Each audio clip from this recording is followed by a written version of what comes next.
Nagyon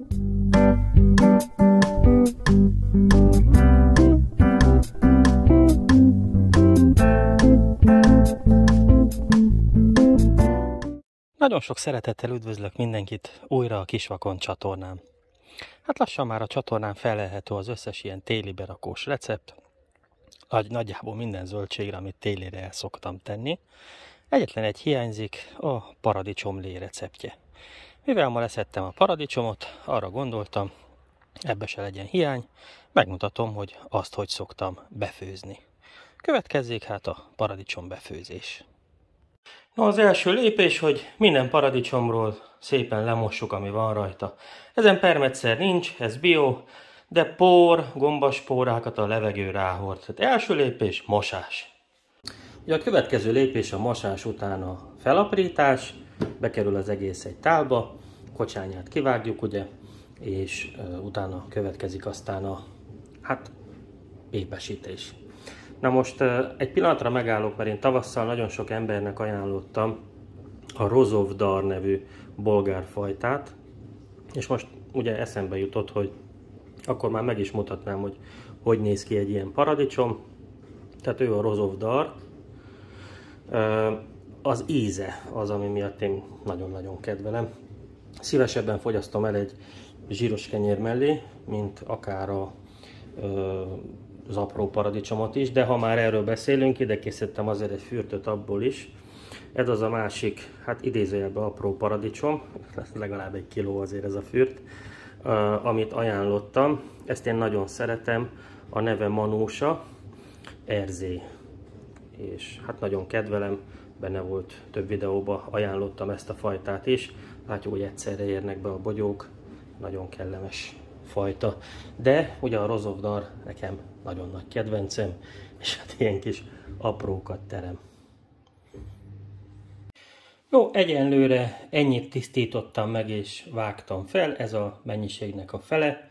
Elég sok volt, egy szedéshez 50 kg paradicsom volt. A feléből egyébként ivólé, paradicsomlé lesz, tehát innivaló. A feléből pedig egy sűrítmény, amit főzéshez használok.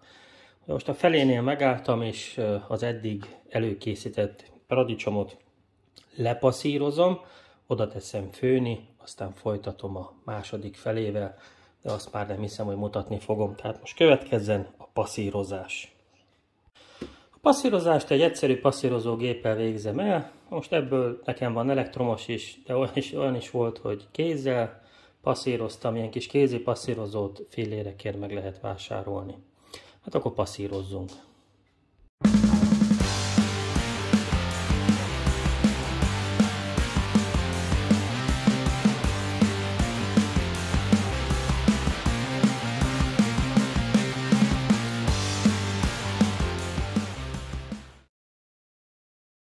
No kérem szépen, hogyha a paradicsom levet létrehoztuk, ugye lepasszíroztuk, akkor azt kell eldöntenünk, hogy mi lesz belőle. Hát az első 25 litert beleöntöttem 2 edénybe, ez egy 15 literes edény, ez pedig egy 10 literes edény. És az első 25 literből egy sűrítmény készül nálam. Ez azt jelenti, hogy elkezdem lényegében főzni. És kivonom belőle a vizet, úgy, hogy egyszerűen elfő lényegében. Tehát addig kell főzni, amíg gyakorlatilag sűrűsödni nem kezd, tehát sűrítmény nem lesz belőle. Az iparban ezt hideg eljárással csinálják sokszor. Azt jelenti, beteszik egy óriási edénybe, azt elkezdik vákumozni, és órák hosszát vákumozzák. Ugye ilyenkor felfő a lé, de úgy, hogy közben szobahőmérsékletű. És így nyerik ki belőle a nedvességet. Hát ugye otthon ilyet nem tudunk, otthon főzni szoktuk addig, amíg be nem sűrűsödik. Ezek már besűrűsödtek, mind a 2 edény színültig volt, körülbelül az 1/3 elfőtt, most a 2/3 van meg a mennyiségnek, tehát ebbe körülbelül 10 liter, itt meg körülbelül 7 liter. Na, én úgy döntöttem, hogy ez a sűrűség nekem megfelel.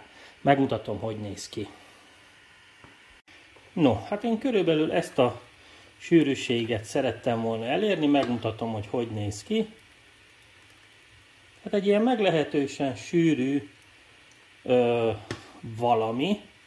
Én ezt főzésre használom, pörköltekbe, még a töltött káposztára is szoktunk, mikor már majdnem teljesen megfőtt, nyakon önteni egy kis üveg ilyennel. Ez egy paradicsom sűrítmény, házi paradicsom sűrítmény. Na most, ha ilyen sűrítményt készítettünk, akkor mi a teendőnk? Először is kell bele só. Na nem sok, mutatom. Én 3 literre szoktam számolni egy kanál sót. Sót mindenképpen olyat használok, amelyik hát jelen esetben durva só. Ez ilyen erdélyi só.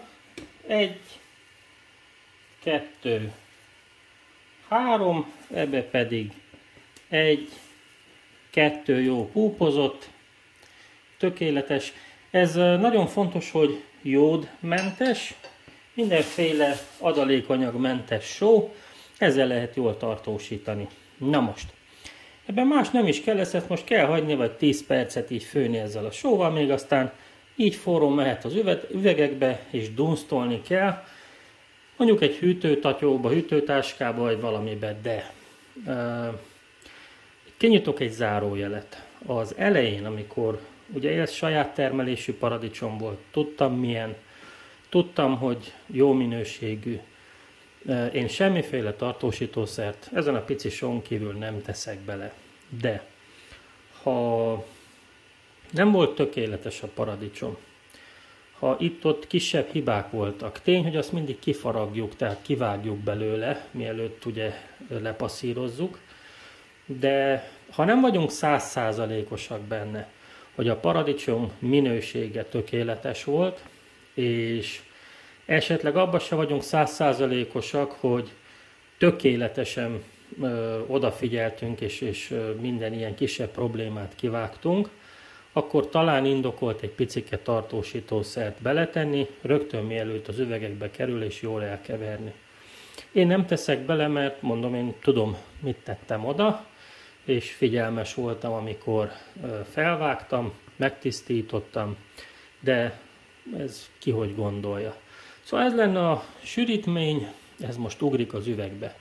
Ezt mindig úgy csinálom, hogy az üvegeket ide készítem, a tüzet egy picit lejjebb veszem, az üvegekbe egy nagyon pici levet beteszek, ettől áthevül, hogy ne pattanjon el, és utána aztán telemerem színültig, kupakot rácsavarom, és megy a hűtőtáskába, ahol szép lassan egy nap alatt kihűl. No, az üvegek elő vannak készítve, az elején mindegyikbe csak egy icipicit töltök, azért, hogy ne pattanjon el, egy kicsit felhevül az üveg,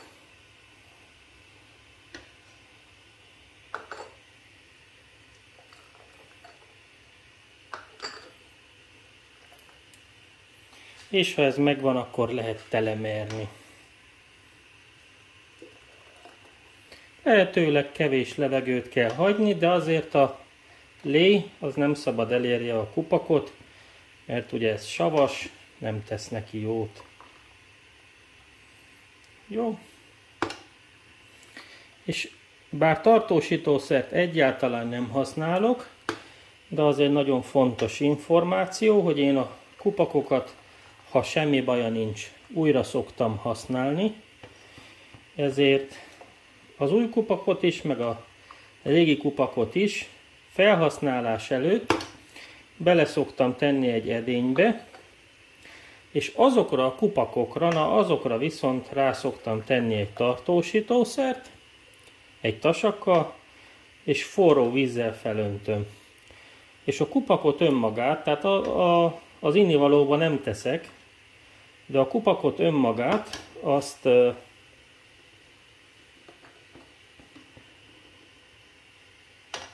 tartósítószerbe beleáztatom. És ezzel megakadályozom, hogy bármiféle probléma legyen. Nekem még soha az életben semmi nem ment így tönkre, pedig még egyszer mondom, szoktam újra hasznosítani a kupakokat. Ez a módszer működik. És ha így egy sorral megvagyok, akkor jó erősen, teljes erőmből ráhúzom a kupakot, és már teszem is a táskába, aztán megtöltök még egy sort. Itt még megmutatom, tehát itt áznak tartósítós vízbe a kupakok. Ugye kiveszem a vízből a kupakot, picit lerázom, ráteszem az üvegre, és aztán mindjárt majd egy rongyal rászorítom. És ez egy bomba biztos módszer. No kérem, eltelt 24 óra, itt vannak az elkészült dolgok, még egy pár szót ehhez hozzá szólnék a léről, hiszen azt nem mutattam be részletesen, mert túl hosszú lett volna a videó. Tehát itt van a paradicsom sűrítmény, amit ugye láttunk, hogy hogyan készül minden lépését. Ebből egy ilyen meglehetősen sűrű valami lesz. Ezt mi főzéshez használjuk kizárólag. Azért van nagyon sok 2 decis üveg, mert általában egy főzéshez ennyi az egy adag, és én nem szeretem telerakni vele a hűtőt, tehát ez így jobb. De azért egy-két nagyobb üveget is el szoktam tenni, ennek az az oka, hogy ha ráveszem magam egy bográcsos kalandra, akkor egy ilyen nagyobb adagot szoktam felhasználni, hiszen olyankor általában sok emberre főzök. Na most, erről mindent megmutattam, viszont erről nem, ez ugyanaz, csak az ivó lé. Tehát ezt meginni szoktuk télen, vitamin szegény időszakban. Ez egy sokkal hígabb valami, hát azért úgy látszik az állagán is, hogy ez teljesen más valami. Ez sokkal kevesebb ideig készül, mint a másik. Ez az egyetlen különbség közte. A só, amit használok, ugyanaz a mennyiség, ugyanúgy nincs tartósító, ugyanaz a minden. Egyetlen egy különbség van, hogy ezt rövidebb ideig főzöm. Na most én ezt is szoktam, bevallom őszintén, legalább egy órát főzni, mert hát ez ízlés dolga, de én nem szeretem, konkrétan nagyon nem szeretem, hogyha hagyjuk állni pár napot a paradicsomlevet, és akkor a tetején felgyűlik 2 únyi ilyen vizes, ilyen áttetsző valami. Nekem az nem fekszik, ezért ezt is azért egy órát szoktam főzni, hogy azért a víznek a nagy mennyisége távozzon, és hát ez húzamosabb tárolás esetén is ilyen szép piros marad minden része, tehát nem gyűlik meg a tetején az a 2 únyi félig áttetsző vízszerű valami. Na most egyetlen dolog, ha az ivólébe, tehát ebbe még esetleg, itt a mi környékünkön főleg nagyon sokan tesznek pici cukrot. Én nem szoktam, de lehet bele tenni, főleg, hogyha nem nagyon édes a paradicsom, amivel dolgozunk, akkor hát egy ilyen 10 literes adagba egy 2-3 kanál cukrot bele lehet csempészni. Ez abszolút ízlés és megszokás dolga, nagyon sokan tesznek bele, nagyon sokan nem, ezt mindenki eldönti magának. Hát igazából ennyi volna, és akkor ugye, hogy megismerjük könnyen őket, akkor ezeknek a tetejére egy ilyen kis fehér papírfecnit ragasztok, és akkor tudjuk, hogy melyik az ivólé, és tudjuk, hogy melyik a sűrítmény. Hát azért fel is lehet ismerni, ha az ember meglötyögteti, de így a biztos a pincébe azért sötét van. Innentől fogva ezt lehetőleg fénytől elzárt helyen tárolni, nem muszáj nagyon hideg legyen, de a fény az ne érje, az nem tesz neki jót, hiszen változik a színe. Hát köszönöm a megtisztelő figyelmet, ennyi lett volna mára, egy kellemes hétvégét mindenkinek, a viszontlátásra.